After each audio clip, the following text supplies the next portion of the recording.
que traslades estas charlas. Sí, nada, eu primeiro quería agradecer á Mancomunidade de Montes de Vigo que tuvera esta iniciativa, que coido que é moi necesario porque os lumes son unha nova realidade, os lumes cambiaron, os lumes agora chegan ás portas das nosas vivendas e nada, simplemente a min invitáronme para falar un pouquiño da autoprotección desas vivendas e o núcleo principal que tratamos foi eso, que podemos facer no noso entorno, na nosa propia vivenda, para tela o máis protexida posible ante a chegada destes incendios. E nada, falamos un pouquiño de que hai que retirar aquel mobiliario plástico ou inflamable, de ser conscientes do tipo de vegetación que temos nos nosos cierres, como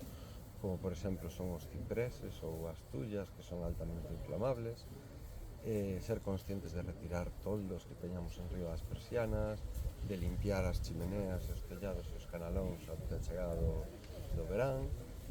e en xeral eso, ser pois un pouquiño que a xente teme conciencia de que isto está ocurrindo e que efectivamente nunha zona como Vigo, coa interfaz urbana forestal tan bestia que temos aquí, pois intentar concienciar un pouquiño o personal de que podemos actuar ante estas cousas e ter as nosas vivendas protegidas. Tamén se falou un pouco das medidas de protección ao chegar